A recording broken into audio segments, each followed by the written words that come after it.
नमस्कार, IND special में आप सभी का बहुत स्वागत है। आपके साथ मैं हूं विवेक पांडे और आज हम चर्चा करने जा रहे हैं आस्था या अंधविश्वास पर, क्योंकि गोवर्धन पूजा पर कुछ तस्वीरें ऐसी सामने आई हैं जो हमसे भी ये बात पूछ रही हैं कि आस्था के नाम पर अंधविश्वास आखिर कब तक जायज है और इस तरह की अजीबोगरीब परंपरा का निर्वहन आज की 21वीं सदी में आखिर क्यों किया जा रहा है। ये वो सवाल हैं जिस पर हम चर्चा करेंगे और जवाब लेने की कोशिश करेंगे।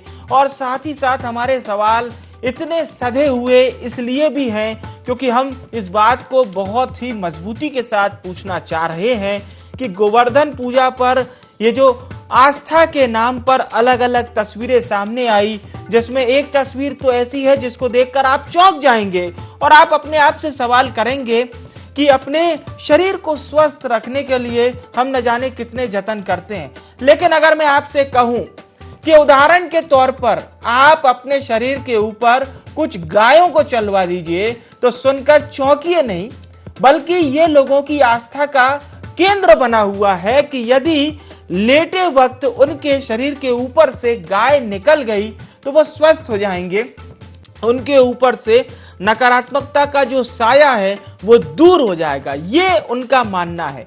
इसके साथ ही साथ गोवर्धन पूजा पर पाड़ों को लड़ाने की भी परंपरा है, तो कहीं हिंगोट खेलने की भी परंपरा है। बड़ा ही खतरनाक ये खेल होता है जिसका नाम है हिंगोट। ये बड़ा ही अजीब टाइप का युद्ध होता है, अजीब टाइप का खेल होता है जिसमें दो पक्ष होते हैं। लेकिन मजे की बात यह है कि इसमें कोई पक्ष ना तो जीतता है और ना ही किसी की हार होती है, लेकिन इस मुकाबले में कई दफा लोग घायल जरूर हो जाते हैं और ऐसी एक नहीं अनेकों तस्वीरें सामने आई। ये परंपराएं पीढ़ियों से चली आ रही है, चाहे पाड़ों की लड़ाई का आयोजन हो या फिर लेटे हुए लोगों के ऊपर से गुजरती गायों का ये जो खास आयोजन है, जो आस्था के नाम पर अंधविश्वास किस तरह से चल रहा है। पहले आपको कुछ लोगों की बातें सुनवा देते हैं ताकि आप इस बात को समझ जाएं कि आखिर ये आस्था है, अंधविश्वास है और इतनी अटूट आस्था किस तरह से है। लोगों को लगता है कि उन्हें चोट भी नहीं लगेगी, जैसा कि आप तस्वीरें अभी देखेंगे। और यही सवाल हमारा भी रहेगा कि आस्था है या अंधविश्वास है। पहले आपको स्थानीयों की बातें सुनवा देते हैं।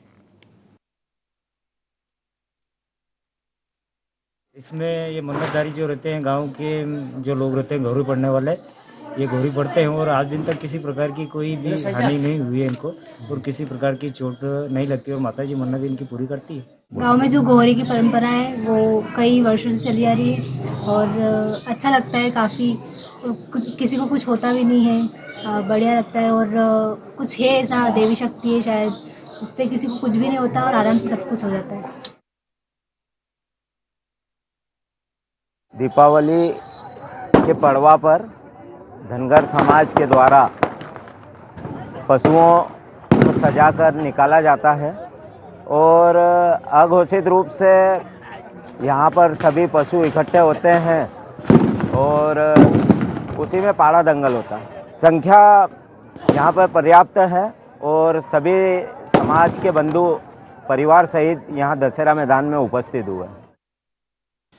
तो चलिए अब इसे समझने की कोशिश करते हैं। और ये जो देखिए, पहले तो आप ये तस्वीरें देख लीजिए, इतनी बड़ी संख्या में यहाँ से गाय निकल रही हैं, लेकिन लोगों का ये कहना है कि उन्हें कोई चोट नहीं लगती हो। ये जो तस्वीर आप देख रहे हैं ये हिंगोट खेल की तस्वीर है। इंदौर के गौतमपुरा में पारंपरिक ये खेल खेला जाता है और आप देख सकते हैं कितना ही खतरनाक है ये खेल।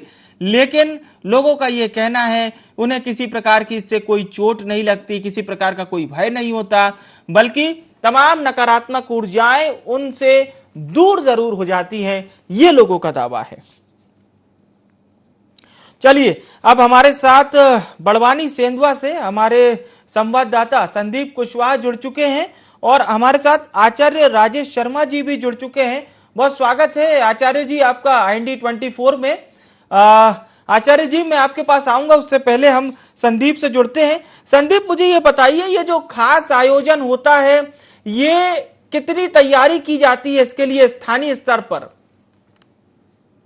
विवेक, मैं बताना चाहूंगा कि दीपावली के दूसरे दिन पड़वा पर गोवर्धन पूजा के दिन यह खास परंपरा आयोजित की जाती है। बड़वानी के दशहरा मैदान पर पहाड़ों की लड़ाई का आयोजन किया जाता है, जहां पर धनगर समाज के द्वारा इसकी व्यापक तैयारियां की जाती है और बड़ी संख्या में लोग इसे देखने के लिए भी एकत्रित होते हैं।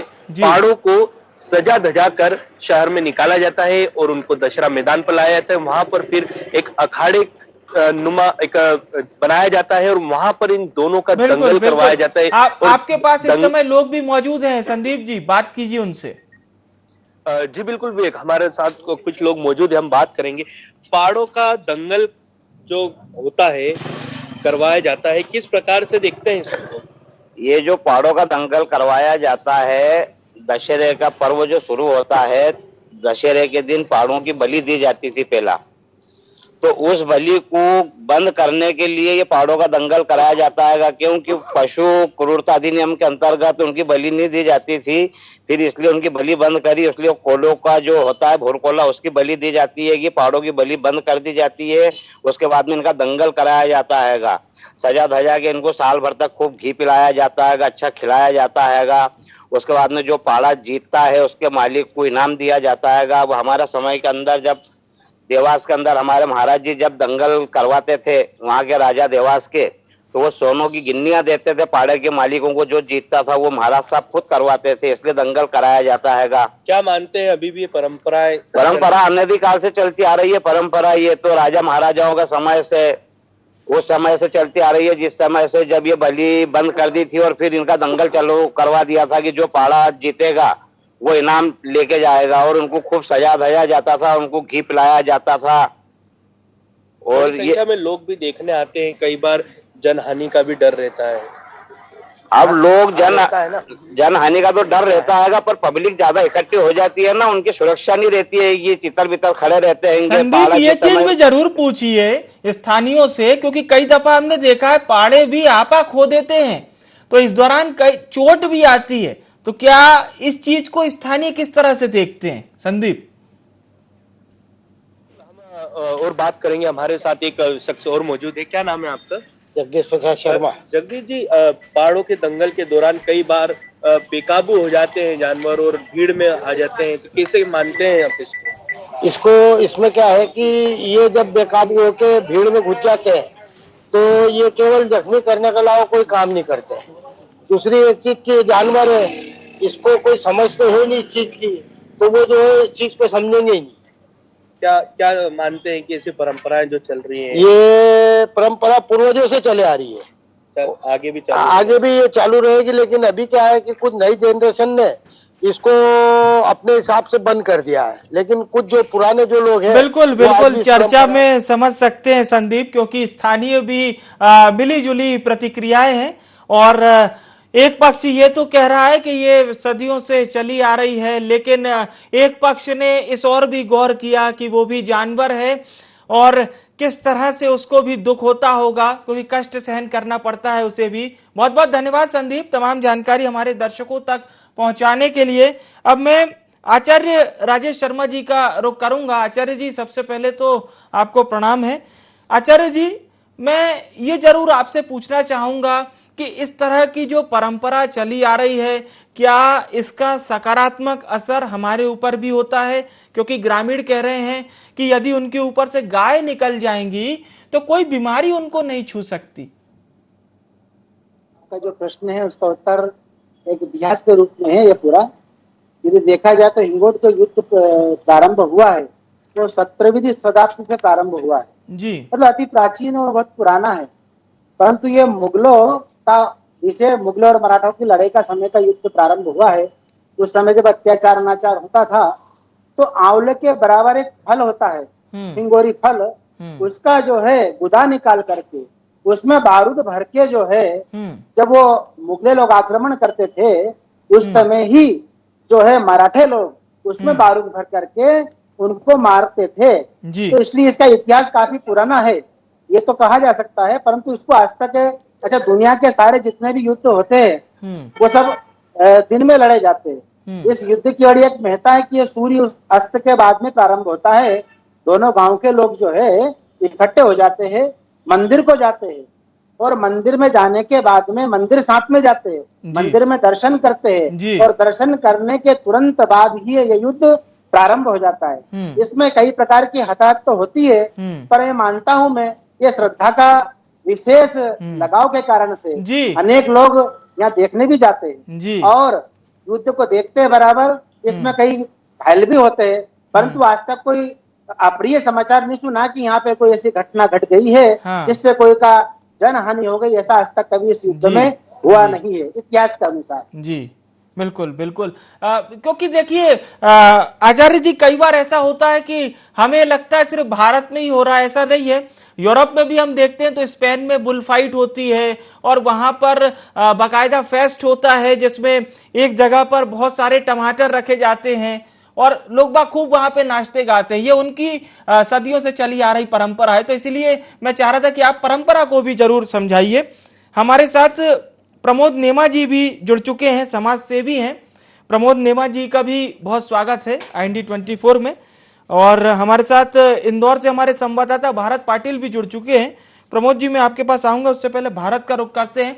जी भारत, हमारे साथ आचार्य राजेश शर्मा जी जुड़े हुए हैं जो बता रहे थे हिंगोट का ये जो खेल है इसकी परंपरा का क्या महत्व है, लोगों की आस्था किस तरह से उससे जुड़ी है, प्रशासनिक तैयारियां क्या कुछ की गई हैं कि किसी प्रकार की कोई अप्रिय स्थिति वैसे तो ना हो, लेकिन अगर घटित होती है तो उससे निपटा जा सके।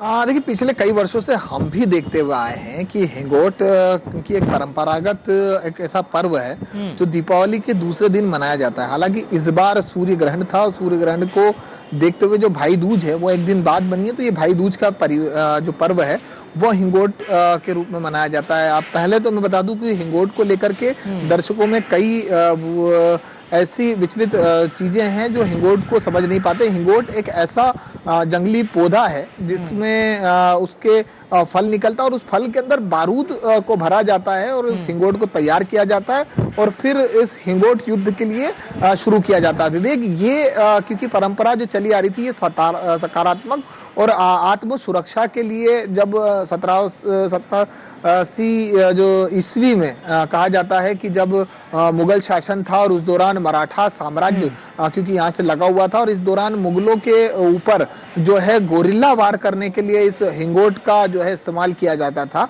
और उस चीज को हिंगोट युद्ध के रूप में लिया जाता था। तो जो युवा थे, जो योद्धा थे, उन्हें हिंगोट फेंकने की एक जो है उनमें एक प्रैक्टिस कराई जाती थी और फिर वो हमला करते थे। तो ये परंपरा सदियों से चली आ रही है। इंदौर के लगभग 55 किलोमीटर दूर मौजूद ये गौतमपुरा गांव है जहां पर ये सदियों से परंपरा चली आ रही है। जैसा कि आपने पूछा कि सुरक्षा की दृष्टि और पुलिस प्रशासन की क्या व्यवस्था है, पिछले विगत 2 वर्षों से क्योंकि कोरोना काल था और सभी पर्व पर प्रतिबंध था तो इसका असर इस हिंगोट युद्ध में भी देखने को मिला है। वहीं दूसरी ओर क्योंकि एम्बुलेंस फायर्स की जो टीम है वो वहां पर तैनात रहेगी, इस बार एक जरूरी ये भी देखने को मिला है कि जो हिंगोट युद्ध में जो लोग उतरेंगे उनका पूरा डाटा प्रशासन और पुलिस के पास मौजूद रहेगा, क्योंकि कई बार शरारती तत्व होते हैं जो शराब के नशे में होते हैं और वो हिंगोट युद्ध में एक दूसरे पर प्रहार करने लगते हैं और इस खेल की भावनाओं को छोड़ करके और कहीं ना कहीं एक व्यक्तिगत जो है दोष कह सकते हैं हम कि विवादों के चलते या व्यक्तिगत रूप से हमले के तैयारी में लग जाते हैं, हमला करते हैं, दुश्मनी निभाते हैं। तो इसका विशेष ध्यान दिया जाएगा। लेकिन क्योंकि छोटी मोटी चोटें तो मामूली आना ये संभावी है, क्योंकि अगर इतना खूनी संघर्ष है और खेल है तो कहीं ना कहीं रिस्क भी है और खेल के साथ साथ इनका जो ये स्वाभिमान और आत्मरक्षा के लिए इस युद्ध का लड़ना परंपरागत है, ऐसा गांव वालों का जो मानना है, ये सदियों से चला आ रहा है। तो इसको लेकर के प्रशासन मुस्तैद है। इस बार सीसीटीवी कैमरों से निगाह रखी जाएगी तमाम पूरा जो पंडाल जो एरिया है मैदान के आसपास वहां पर। और इस बार क्योंकि जो दर्शक जो पहुंचते हैं लगभग 40 गांव के जो लोग हैं वो हिंगोट देखने के लिए पहुंचते हैं, तो उनकी जो व्यवस्था है वो काफी उत्तम अहम बात होगी। और मैं चाहूंगा भारत आप नजर भी बनाए रखिएगा ताकि हम हमारे दर्शकों तक भी पूरी जानकारियां पहुंचा सकें इस ऐतिहासिक हिंगोट खेल की। बहुत बहुत धन्यवाद आपका, तमाम जानकारी आपने बताई, ऐतिहासिक जानकारी दर्शकों तक पहुंचाई। प्रमोद जी, आपका मैं रुख करना चाहूंगा, ये कई तरह की परंपराएं हैं। जब हम जैसा कि आचार्य जी से भी हम बात कर रहे थे स्पेन की बुल फाइट को लेकर, तो वो लोग भी कहते हैं कि 2000 साल से सब परंपरा चली आ रही है, अब इसे हम नहीं छोड़ सकते। भारत में भी इस तरह की अनेकों परंपराएं हैं। अगर हम दो खास परंपराओं की बात करें जिसमें आपको तस्वीर में दिखाई दे रहा होगा कि लोग लेटे हुए हैं, उनके ऊपर से गाय निकल रही हैं सैकड़ों की संख्या में। लोग कहते हैं कि उससे उन्हें चोट नहीं लगती बल्कि बीमारियां दूर हो जाती हैं।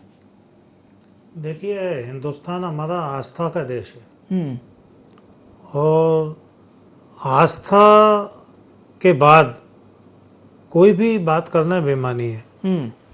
मेरा ऐसा मानना है कि अगर सदियों से ये खेल चल रहा है, सदियों से ये मन्नत, तो सदियों से ये आस्था है, तो कहीं ना कहीं उसमें कुछ है और उसी का कारण है। चूंकि गाय में हम लोग 300 तरह की बीमारियां, गाय के जो गोबर है, गौमूत्र है, दूध है, उससे 300 बीमारियां ठीक होती हैं। नंबर 1। नंबर 2, हम लोग ऐसा भी कहा जाता है कि 35 करोड़ 33 करोड़ देवताओं का वास गाय में होता है। तो गाय अगर किसी के ऊपर से निकलती है और उसको चोट नहीं आती है, संभवतः थोड़ी बहुत चोट कहीं ना कहीं आती होगी जी, लेकिन नहीं आती, तो ये आस्था का विषय है और ये सालों साल से चल रहा है जी। इसलिए इस पर कोई भी हम कहें कि हाँ, एक बात और है कि कई गांवों में ये जो परंपरा थी अब कई जगह बंद हो चुकी है। ये आपको जानकारी दे दूं, पहले हिंदुस्तान के और मध्य प्रदेश के भी कई गांवों में ये प्राचीन परंपरा थी जो धीरे धीरे करके बंद होती गई और अब सिर्फ कुछ जगह ये परंपरा अभी प्रारंभ है और आने वाली जो पीढ़ी है शायद वो इससे थोड़ा सा किनारा करती जा रही है। आने वाली मतलब आज की पीढ़ी जो है वो कहीं ना कहीं इससे किनारा कर रही है। बिल्कुल। हमारे साथ उज्जैन से हमारे संवाददाता कमलेश भी जुड़ चुके हैं। मैं लौटूंगा प्रमोद जी आपके पास, आचार्य राजेश शर्मा जी आपके पास। कमलेश, उज्जैन में क्या कुछ आज किस तरह की रही गोवर्धन पूजा? कितने ऐतिहासिक त्योहार आज बनाए गए? क्योंकि उज्जैन का भी त्योहार बनाने का एक अलग ही परंपरा रहती है, हम देखते हैं स्थानीयों का। विवेक, मैं बताना चाहूंगा कि यहाँ उज्जैन से जो उज्जैन के पास ही एक गांव है भिड़ावत, यहाँ पर एक अनूठी परंपरा है जिसमें लोग वहाँ पर 7 दिन का उपवास रहते हैं। लोग यहाँ पर जिनकी मन्नत रहती है और कई यहाँ पर आकर मंदिरों में 5 दिन तक वो रहते हैं और 5 दिन तक उपवास करते हैं। दीपावली के 5 दिन पहले से जिनकी कोई मन्नत रहती है वो मंदिर में रहने लग जाते हैं। उसके पश्चात जब दिवाली का दूसरा दिन आता है तो यहाँ पर लोग रास्ते में लेट जाते हैं और उनके ऊपर गायें छोड़ दी जाती हैं और वो बड़ा रोंगटे खड़े कर देने वाला दृश्य रहता है। यहाँ पर गायें एक साथ, गायों का झुंड। कमलेश, ये बताइए, इतने दिनों तक ये लोग खाना पीना कुछ नहीं खाते हैं कि फलाहार करते हैं? जी, आप जैसा बता रहे हैं कि इतने दिन तक ये भूखे रहते हैं, तो क्या फलाहार पर ही रहते हैं केवल 6 से 7 दिन जो टाइम है? जी हाँ, जिनकी मन्नत रहती है, तो बावला रहता है, कुछ मन्नत होती है, तो वो दिवाली के 5 दिन पूर्व 11 के दिन से ही वो मंदिर में आ जाते हैं और उपवास रहते हैं, जिसमें फलाहार वगैरह का सेवन करते हैं और वहां से सीधे जब दिवाली का दिन होता है उसके दूसरे दिन गांव में आते हैं और गांव में बड़ा पूरा उत्साह का माहौल रहता है। आज के दिन का विशेष इंतजार किया जाता है और यहाँ पर आसपास के लोग भी एकत्रित होते हैं। वो गायों को बहुत सुंदर तरीके से सजाया जाता है और उनको लेटा दिया जाता है और उनके ऊपर से गाय। ये जरूर बताइए, क्या कभी इसमें कोई चोट वोट नहीं लगती लोगों को? नहीं, अभी तक हम लोगों ने यहाँ के लोगों से जानकारी ली तो इनका कहना लगभग काफी पुरानी परंपरा है, इस प्रकार की कभी आज तक कोई घटना नहीं हुई है। और हाँ, हल्की सी जो चोटें होती है वो उसको कोई, उनका कहना है ऐसा कोई मायने नहीं रहता और कोई आज तक इतनी बड़ी घटना कोई नहीं रहती। चलिए, बहुत बहुत धन्यवाद कमलेश हमारे साथ जुड़ने के लिए। अब मैं रुक करता हूँ आचार्य राजेश शर्मा जी का। आचार्य जी, अभी आप कमलेश को सुन रहे थे, उज्जैन से हमारे संवाददाता हैं, वो बता रहे थे कि लोगों को ना तो आज तक कभी चोट लगी है बल्कि आस्था अब लोगों की दिनों दिन बढ़ती चली जा रही है इस पर। देखिए, आपका जो प्रश्न है बिल्कुल सुंदर, इसमें थोड़ी बहुत चोट आती होगी ज्यादा से ज्यादा, परंतु आज तक किसी की जनहानि नहीं हुई है। इसकी श्रद्धा और विश्वास का विशेष प्रतीक माना गया है। अब देखो, आप गाय कई लोगों के ऊपर से निकल के चली जाती है, उनको युद्ध होता है, कोई हताहत नहीं होता है, तो ये सबसे बड़ी बात देखी जाए कि ये कुछ श्रद्धा और विश्वास का ही मामला है। इतना प्राचीन यदि युद्ध चला रहा है जिसमें कोई आज तक कोई जनहानि नहीं हुई है, किसी प्रकार की कोई इसमें रुकावट नहीं आई है, और विशेष करके जो देखा जाए दिवाली के दूसरे दिन, अभी तो क्या ग्रहण आ गया था कि तीसरे दिन माना जाएगा, परंतु प्राचीन समय से देखा जाए ये दिवाली के दूसरे दिन युद्ध प्रारंभ होता है। और विशेष पकड़, मैंने एक बात पहले भी आपसे बोली थी कि सारे युद्ध जो है प्रारंभ होते हैं उजाले में, परंतु ये सूर्यास्त जैसे ही होता है उसके बाद में ये युद्ध प्रारंभ होता है। तो इसकी महत्ता देखे जाए तो अति प्राचीन है, तो इसमें किसी प्रकार का कोई संकट आज तक देखा नहीं गई है। लोगों की श्रद्धा है। बिल्कुल सही बात है। जैसे आचार्य जी, एक सवाल आपसे जरूर पूछूंगा, क्या आपको लगता है सर कि लोगों के ऊपर से जब गाय निकलती होंगी तो कह रहे पुरानी से पुराना कोई जोड़ों का दर्द भी होता है तो भी दूर हो जाता है, वो संकट दूर हो जाते हैं, कोई नकारात्मक साया है तो वो भी दूर हो जाता है, ये मान्यता है लोगों की? जो आपने कही प्रश्न की जो सही बात है, कई लोगों के कष्ट दूर है। ऐसे मेरे भी संपर्क में कई लोग आए थे, उन्होंने बताया कि मेरे को कमर का दर्द था, किसी के कोई गर्दन में दर्द था, किसी के पैर में कोई घुटनों में दर्द था, उसके निकलने के बाद वो दर्द पूर्ण रूप से खत्म हो गया। ये लोगों ने बताया है, हमने भी इस चीज का निरीक्षण परीक्षण किया है, तो इस विश्वास से बोल रहे हैं कि इस युद्ध का कहीं न कहीं देखा जाए तो नकारात्मक जो ऊर्जा रहती है वो दूर तो होती है, शरीर का कष्ट भी दूर होता मैंने देखा गया है, लोगों के मुख से मैंने सुना है। कई प्रकार की कष्ट जो है, कई प्रकार के रोग भी दूर हुए हैं। ये बिल्कुल सत्य बात है। ये श्रद्धा से जोड़े, विश्वास से जोड़े, परम सत्य बात है। इसमें कोई अविश्वास वाली बात कुछ भी नहीं है, ना कोई इसमें अंधविश्वास है। ये विश्वास का ही रूप है। बिल्कुल बिल्कुल विश्वास का रूप है। नेमा साहब, आपकी अंतिम प्रतिक्रिया? जी, मेरा कहना यह था कि देखिए, भगवान को हम लोगों ने नहीं देखा जी, लेकिन जो दुनिया में हमारे भगवान है उसमें सबसे पहले हमारे माता पिता गुरु होते हैं जी, और इसके बाद फिर हम लोग गौ माता को भगवान मानते हैं। अब जो लोग कोई मन्नत मांगते हैं और जिनका जोड़ों का दर्द ठीक होता है या जो भी होता है, वो सब उनकी आस्था है और किसी की आस्था पर कोई टिप्पणी नहीं की जा सकती, क्योंकि कोई भी ये दावा नहीं कर सकता कि ये ठीक हो रहा है, ये नहीं हो रहा। ये दावा कोई नहीं कर सकता, क्योंकि भगवान से सब प्रार्थना करते हैं, आवश्यक नहीं है कि सबकी प्रार्थना पूरी हो जी। तो ये सदियों से अगर आस्था है और 33 करोड़ देवताओं का अगर गाय में बास है और अगर वो हमारे ऊपर से निकल रही है, ऐसी मेरी आस्था है, मैं ठीक हो जाऊंगा जी, तो ये इसमें कोई गलत नहीं है। बिल्कुल बिल्कुल। बहुत बहुत शुक्रिया आचार्य राजेश शर्मा जी, प्रमोद नेमा जी, आप सभी मेहमानों का हमारे साथ चर्चा में शामिल होने के लिए। सवाल हमारा यही था, आस्था या अंधविश्वास, क्योंकि दुनिया भर में अलग अलग तरीके से परंपराएं इसी तरह से लोग निभाते चले आ रहे हैं।